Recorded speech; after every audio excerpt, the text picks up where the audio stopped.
Greetings and welcome. This is a video response for Stuke's Baseball Cards and Curiosities.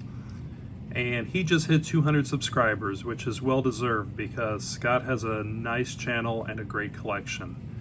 And above all, he seems like a very good guy. For his contest, he is wanting a story of meeting a professional athlete. I've been very fortunate in this area and have been able to meet many professional athletes. Some at paid signings, some at fundraisers, some at stadiums, random encounters, etc. But I narrowed it down to a couple I wanted to share. Having a story behind my collection is one of the most important parts of my collecting journey.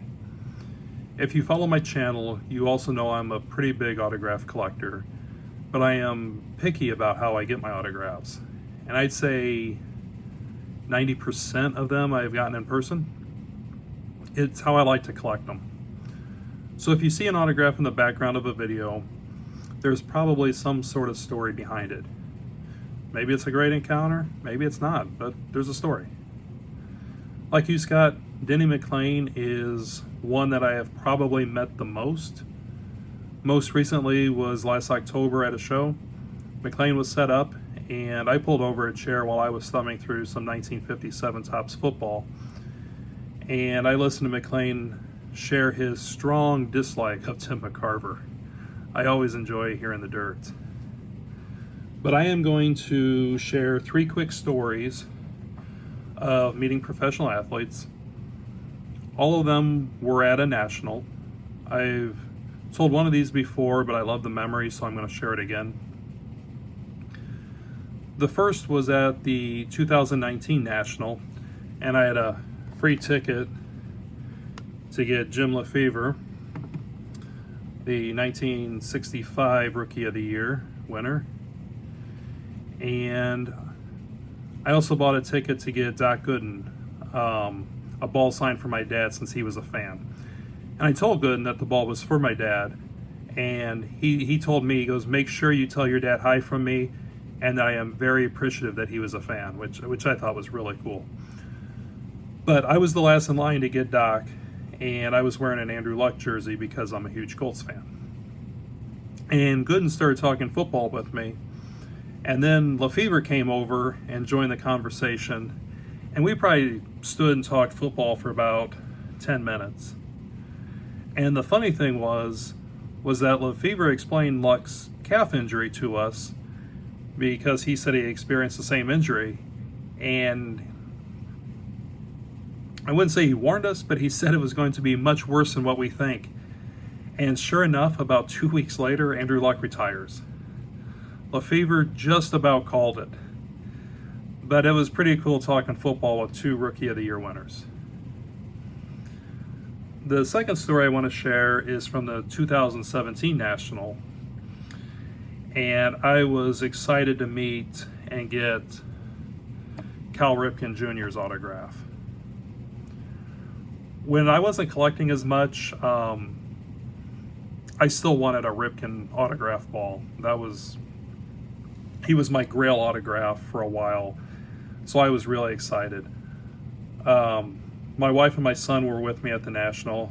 I usually bring them or a family member when I go. It makes the drive more fun, and the memories are always better. But they joined me in line, and the cool thing was with Ripken, you got the autograph, but you also got a photo. So I was kind of getting a family photo with Cal Ripken Jr. So Ripken would sign for 5 or 10 people, and then he would go take a photo with the previous 5, and the line kind of worked that way, if that makes sense. My wife's not a huge sports fan, but knows the names, and Ripken's a huge name, obviously. But I get up and say something I'm sure he's heard 1,000 times that day. And my wife saw Ripken on a cooking show a couple months before this, and she brings that up, and boom, they instantly connect and start talking about cooking and that show he was on and food. And now all of a sudden, I'm the third wheel. I'm trying to get in on this. My wife's just completely taken over. And it was just one of those like sitcoms where it wasn't this bad, but it was almost like, I like food too, Cal. But that's what it felt like. But we finally get done talking with Cal, which I swore I never thought I'd say. And we go in line for the photo. And by now, though, my wife and Ripken are BFFs. And the photo ends up being Cal Ripken Jr., my wife, who is holding my son, so it's kind of like, it almost looks like Cal Ripken, my son, my wife, and then me. And I look like I completely photobombed this photo. Like I have no reason to even be there. I have a outstretched arm just trying to touch the Iron Man's shoulder. It's a great memory now, but I was definitely bummed at the moment when I saw the photo. And the last story I want to share was the first time I met Barry Sanders. And this is one I've told before. But if you've ever gotten a Barry Sanders autograph, like at a show, or you know it's a painfully long line. And that's just because Sanders is so accommodating to fans. He actually asks where you're from and a little bit about you instead of just hearing praises like a lot of the other guys. The line sucks, but it is worth it at the end. And again, I have my son with me, and he's about 3 years old for this national. We talk to Barry, and I shake his hand after he signs this mini helmet. And I look back, and I shake his hand. I look back, and my son goes up to Barry and extends his little hand for a handshake. And I was very proud that he did that. And Sanders, being the class act, of course, shook his hand and thanked my son. I thanked Barry again, and the next thing I know, my son runs into Jerry Rice. And instead of an athlete kind of shooing the kid away, Rice gives him a fist bump and picks him up and talks to him for a little bit, and then posed for this photo of him.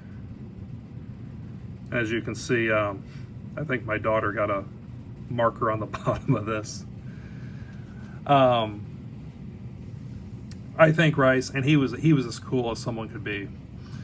And puts my son down. The son runs back to me, and I told him, I said, you are way too young to realize this, but you just shook hands with arguably the greatest running back of all time, and were held by the greatest wide receiver of all time, all in like 2 minutes.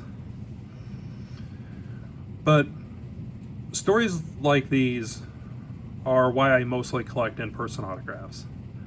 I can look at my items and not just be pleased that I have them, but when I look at them, it takes me back to these moments and these memories, and it makes me appreciate them even more.